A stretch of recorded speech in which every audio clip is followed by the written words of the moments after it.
ঘটনা আজ শোনাই শোনো না, নবীদের পরীক্ষাতে ফেলে বাধা।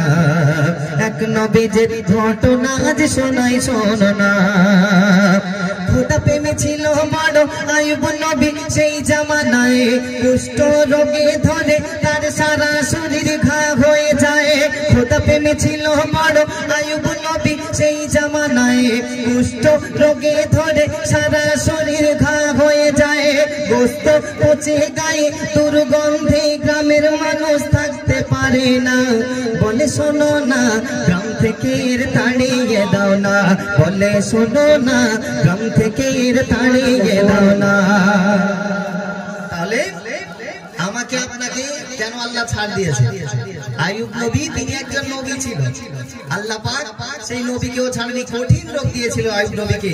আইয়ুব নবীর সারা শরীরে কুষ্ঠ রোগে যখন সমস্ত গায়ের মাংস পচে দুর্গন্ধ বেরোচ্ছে, তখন গ্রামের মানুষ দুটি বেলা অপমান করছে, গো আমরা দুর্গন্ধে থাকতে পারছি না, আইয়ুবকে এই গ্রাম থেকে তাড়িয়ে দাও। আল্লাহর নবীকে গ্রাম থেকে যখন তাড়িয়ে দেওয়ার জন্য সবাই মিলে যুক্তি আনলো, তখন বিবি রহিমা দুটি বেলা যখন ওই আইয়ুব নবীকে অপমান করছে, বিবি রহিমা আইয়ুব নবীকে নিয়ে কি করলেন শুনুন। আইয়ুব নবীর আগে দু তিনটে বউ ছিল, এই বউগুলো কি করেছে শুনুন। আইয়ুব নবীর আগের বিবি কেহ রইল না, কেমন তারা স্বামী প্রেমী একটু বলো না। যেটা আজকের বাস্তব সমাজে হচ্ছে। কেন? আমাদের এই ভারতবর্ষের বুকে বেশিরভাগ হয় কেন জানেন? এই ভারতবর্ষে যদি কোনো নারীর স্বামী যদি অসুস্থ হয়ে বিছানা সহ্য হয়ে যায়, ওই মহিলাটা দু তিন ছেলের মা হলে অন্যর সাথে পালিয়ে যায়। এখন হচ্ছে না? দু তিন ছেলের মা বেশি পালিয়ে যাচ্ছে, পালাচ্ছে না। এটা আইয়ুব নবীর জামানায়। আইয়ুব নবী যখন অসুস্থ হয়ে গেছে, আগের যত বউ ছিল সব পালিয়ে গেছে। চলে পচা জিনিস নিয়ে কি করবো, দুর্গন্ধে থাকতে পারি না। কিন্তু কিছু কিছু নারী আছে স্বামীর শত অত্যাচার, স্বামীর কষ্ট, স্বামীর জুলুমকে সহ্য করে নিয়ে তারা সংসারে এখনো টিকে আছে। কবি ছন্দের ভাষায় লিখছে, শোনো। আইয়ুব নবীর আগের বিবি কেহ রইল না, কেমন তারা স্বামী প্রেমী একটু বলো না। তখন বিবি রহিমা, আইয়ুব নবীর আরো একজন স্ত্রী ছিল, তিনি হলেন বিবি রহিমা। বিবি রহিমা বলছে, আমার স্বামী যতই খারাপ হোক না কেন, যতই অসুস্থ হোক না কেন, সেটা আমার স্বামী, আমার জান্নাত। আমি আমার স্বামীকে ছেড়ে কোথাও যাব না। পাড়ার লোক যখন দুটি বেলা অপমান অপদস্থ করছে, ওই বিবি রহিমা স্বামীকে নিয়ে কি করছে শুনুন। বিবি রহিমা স্বামীর ছেড়ে কোথাও গেল না, বলে জান থাকিতে করবো সেবা, জুদা হব না। মানুষের অপমানে গ্রাম ছেড়ে চলে গেল। যখন গ্রামের মানুষ দুটি বেলা অপমান করছে, তখন বিবি রহিমা স্বামীকে নিয়ে কোথায় চলে গেছে শুনেন। মানুষের অপমানে গ্রাম ছেড়ে চলে গেল, নির্জন জঙ্গলেতে দুইজনাতে আস্থা নিল। মানুষের অপমানে গ্রাম ছেড়ে চলে গেল, নির্জন জঙ্গলেতে দুইজনাতে আস্থা নিল। তবু খোদার শুকর আদায় সকলে সময় করে দেখো না, ওই দুজনা ইমান তারা নষ্ট করে না। ও গো দুজনা ইমান তারা নষ্ট করে না। নবীদের পরীক্ষাতে ফেলে বাধা, তাই এক নবীদের ঘটনা আজ শোনাই শোনো না। শোনেন, গজল তো অনেক শুনেছেন, ভালো করে ধ্যান দিয়ে শোনেন। যখন স্বামীকে অপমান করছে গ্রামের মানুষ, তখন বিবি রহিমা বলছে, আরে এটা তো আমার স্বামী, আমার জান্নাত, আর আমার জান্নাতকে দুটি বেলা লোক অপমান অপদস্থ করবে, আমি আমার স্বামীকে নিয়ে এখানে আর থাকবো না। গভীর রাত্রে বিবি রহিমা স্বামীকে নিয়ে একটা নির্জন জঙ্গলে চলে গিয়েছে। বেশ কিছুদিন সেখানে থাকার পরে গাছের যত ফলমূল ছিল ওই জঙ্গলের মধ্যে কি খাবার পাওয়া যাবে? পাওয়া যাবে কি? ওই গাছের যত ফলমূল ছিল খেতে খেতে খেতে খেতে সব শেষ হয়ে গেছে। তখন বিবি রহিমা ঝরঝর করে খাচ্ছে না, বলছে, আল্লাহ গো, আমার স্বামীকে নিয়ে আমি গভীর জঙ্গলে আছি, আল্লাহ তুমি আমার রিজিক দাতা, আল্লাহ তুমি আমার রিজিক দাও। আমার স্বামীকে নিয়ে এখন কি করব আমি? গাছের যত ফল ছিল সব তো শেষ, আর এখানে তো কেউ এসে আমায় টাকা দিয়ে যাবে না যে আমার স্বামীর জন্য আমি ওষুধ আনবো আর খাবার কিনে দেব। তখন বিবি রহিমা কি করলেন?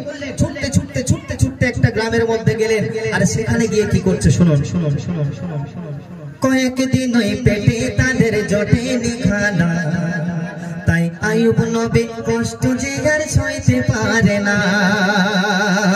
বিবি রহিমা রহিমা বিবি রহিমায় পাড়ায় পাড়ায় তখন ঘুরিয়া বেড়ায় কাজ করিবে সবার কাছে মিনতি জানা সবার দরবারে গিয়ে বলছো গো একটা কাজ দাও না গো আমার স্বামী খুব অসুস্থ হয়ে পড়ে আছে কয়েকদিন হয়ে গেল আমার স্বামী কিছু খেতে পাইনি আমার স্বামী অনাহারে হয়তো মারা যাবে তোমরা আমার কিছু কাজ দিলে আমি সেই কাজের টাকা দিয়ে আমার স্বামীর জন্য খাবার আর ঔষধ কিনে নিয়ে যাব যখন বিবি রহিমা গ্রামের মানুষের কাছে এই কথা প্রস্তাব রাখলেন তখন বিবি রহিমার গায়ের দুর্গন্ধ দেখে গ্রামের মানুষ কি করছে শুনুন কাজ করিবে সবার কাছে মিনতি জানায় গায়ে দুর্গন্ধ দেখে সবাই তাকে তাড়িয়ে দিল নোংরা পোশাক বলে কত যে লাঞ্ছিত হলো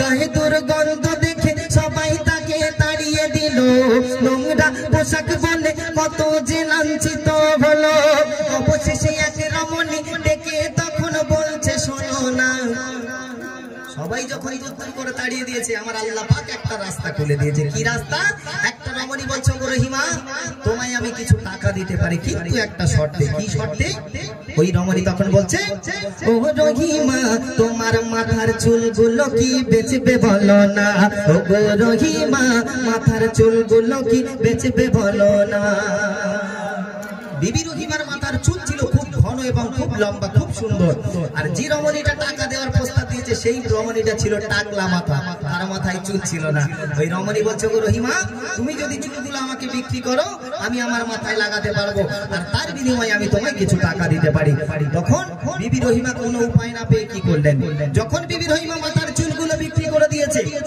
দেওয়ার পরে যখন স্বামীর জন্য ওষুধ আর খাবার নিয়ে জঙ্গলের মধ্যে প্রবেশ করছে এমন সময় শয়তান গিয়ে আইয়ুব নবীকে বলছে আইয়ুব তুমি কি জানো বলে কি হয়েছে বলছে তোমার বিবি অমুক গ্রামে গিয়েছিল আর সেখানে তোমাকে ট্রিটমেন্ট করার জন্য তোমার খাবার খাওয়ানোর জন্য তোমার বিবি সেখানে চুরি করে ধরা পড়েছে আর সেই গ্রামের মানুষ তোমার বিবিকে মেরে মাথার চুলগুলো সব কেটে নিয়েছে আইয়ুব নবী তখন ঝরঝর করে কাঁদছেন বলছে আল্লাহ গো আমার সাধের বউ আমার জন্য শেষ পর্যন্ত চুরি করতে লাগলো তখন একটা গায়েবী আওয়াজ এসে বলছে ওরে আইয়ুব তুই মস্ত বড় ভুল করছিস শয়তানের ধোঁকায় পড়ে কেন শেষ কথার মাধ্যম দিয়ে কবি লিখছে শুনুন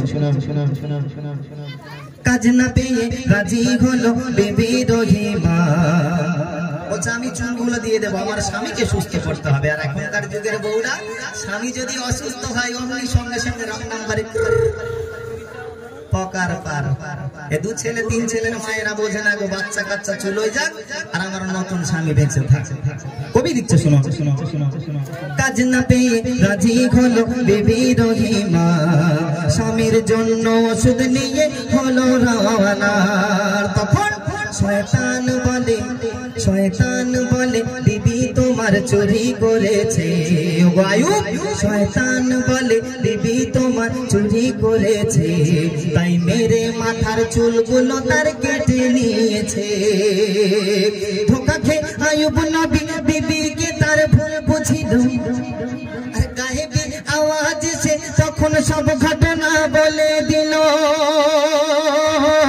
ধোঁকা খেয়ে আইয়ুব নবী বিবিকে তার ভুল বুঝিল গায়েবী আওয়াজ সে সব ঘটনা বলে দিল আল্লাহর কেমন খেলা শোনো শোনো গো জামানা যখন গায়েবী আওয়াজ এসে আইয়ুব নবীকে সমস্ত কথা বলে দিলেন তখন আইয়ুব নবী বলছে ও গো রহিমা আমার কথায় কষ্ট পেও না ও গো রহিমা আমার কথায় কষ্ট পেও না যখন আইয়ুব নবী নিজের ভুলগুলো বুঝতে পারলেন গায়েবী আওয়াজের মাধ্যম দিয়ে তখন আমার আল্লাহ বলছে ও জিবরাইল আজ থেকে আমি আর আইয়ুবকে অসুস্থ রাখবো না আমি আল্লাহ আজকের কথা দিচ্ছি এই যে আইয়ুবের স্ত্রী বিবি রহিমা স্বামীর জন্য এত মেহনত করেছে এত কষ্ট করেছে আজকের এই বিবির বদৌলতে আমি আইয়ুবকে সুস্থ করে দেব একবার জোরে বলুন না সুবহানাল্লাহ তাহলে আজকের বাড়ির বউরা যদি ঠিক থাকে আপনার সংসারও ঠিক থাকবে আপনার পরিবারও ঠিক থাকবে কবি শেষ কথার মাধ্যম দিয়ে লিখছে শুনুন সেদিন হতে আইয়ুব নবী সুস্থ হয়ে যায় সেদিন হতে আইয়ুব নবী সুস্থ হয়ে যায় সেই কাহিনী লেখে নাসির কলমের ভাষায় সেদিন হতে আইয়ুব নবী সুস্থ হয়ে যায় সেই ঘটনা লেখে নাসির কলমের ভাষায় খোদা প্রেমী ছিল বড় আইয়ুব নবী গায়ে গোস্ত পচে গায়ে গোস্ত পচে গায়ে দুর্গন্ধে গ্রামের মানুষ থাকতে পারে না বলে শোনো না গ্রাম থেকে তাড়িয়ে দাও না বলে শোনো না গ্রাম থেকে তাড়িয়ে দাও না বলে শোনো না গ্রাম থেকে তাড়িয়ে দাও না। খুব সুন্দর অসাধারণ একটি গজল পরিবেশন করলেন আমার নাসির।